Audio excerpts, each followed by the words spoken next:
これ見たことないゲームやな。これやってみようかな。あ、弾が出んねや。あ、これだけ？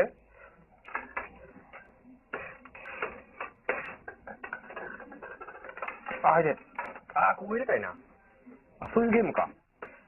結局、チューリップには入りませんでしたが、何度かセンターに入賞。10円で長い時間遊べたのでした。これあれかな。なんか玉よけ増えたらこれがもらえるってことかな。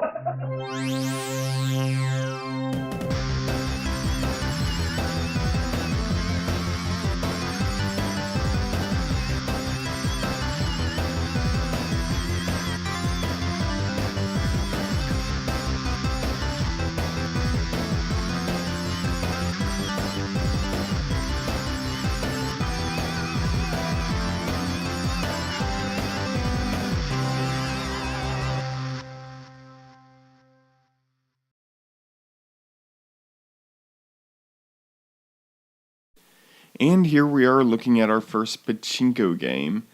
I'm actually pretty excited to do a video on Pachinko for two main reasons. First, the history of actual Pachinko is interesting and honestly worth its own video.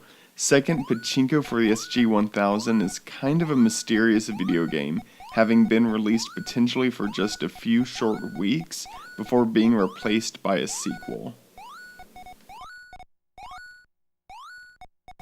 But before we get to all of that, a question you may be asking is, just what is Pachinko? If you're from the United States, you may not be too familiar with what Pachinko is. However, if you've ever watched The Price is Right and seen the game Plinko, you will have a general idea. The main goal is to have a ball traverse a field of obstacles to reach a few desired spots along the way. Plinko is the game. Now, I'm going to give you this disc, and with this one disc, you can win as much as $5,000. You see those stairs? In a moment, you're going to go up those stairs, and up there where it says Plinko, any place on that board, you put this disc flat against the surface. Don't put it this way and roll it out into the audience. That's not going to do any good. Put it flat against the surface and let it come down between those pegs. I don't know whether you can see those pegs on camera or not, but there are pegs all through here that will cause that to bounce around. As a matter of fact, I asked them, why did you name it Plinko? They named it Plinko because that goes plink, plink, plink, plink. See? Some of our people drink, and Many people will describe Pachinko as a kind of vertical pinball, and I can see why, but that comparison really doesn't capture either game very well. After all, a main goal of pinball is to keep the same ball in play for as long as possible. In Pachinko, you only get one shot with each ball. Depending on how your luck and aim is, you may get more balls in return. This creates a very different play style than pinball. I tend to go more toward the school of thought of Pachinko being more like a slot machine than a pinball machine.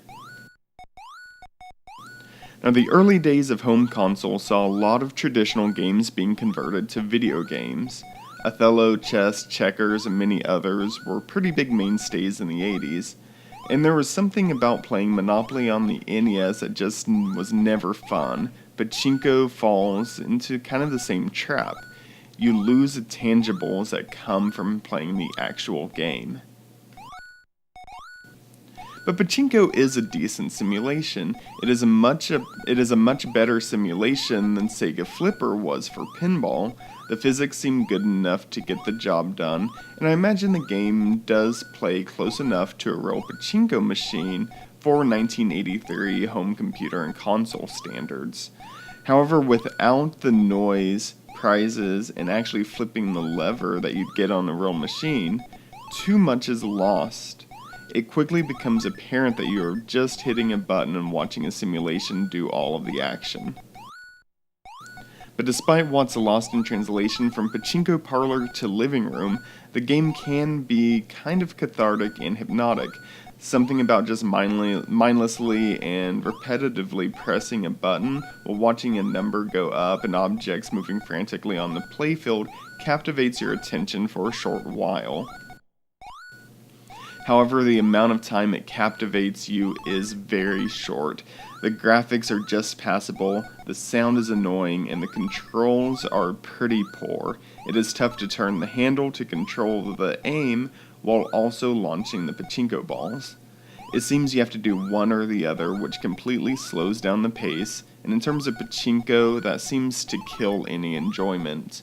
Not to mention that there is just one pachinko table on the cartridge, and it's a bland pachinko table at that. So why was I excited to do a video about this game? The game is exceedingly rare, with what appears to be no solidly confirmed reason why. The game sells for well into the thousands of dollars range in auctions, and this is just when it actually shows up in auctions. However, its sequel, Pachinko 2, is in just about every bundle you find and is one of the cheapest SG-1000 games. Sega Retro postulates that Pachinko was recalled due to a game-breaking bug. It was fixed and then re-released a few weeks later as Pachinko 2. I couldn't find where this information came from, and I'm not sure it's 100% of the story. After all, Pachinko 2 is a much bigger game. It has 2 additional tables, and the controls are also a lot more refined. It fixes the aiming and launching problem that I have with this version of Pachinko.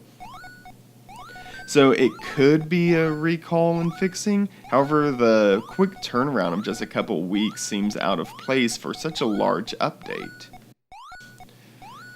So aside from the rarity and just the mystery behind it, there really isn't much in Pachinko, especially with Pachinko 2 coming out just a little bit afterwards. Pachinko 2 is the much better Pachinko game, and it's at a fraction of a price. It is impossible to recommend Pachinko beyond a collector's piece.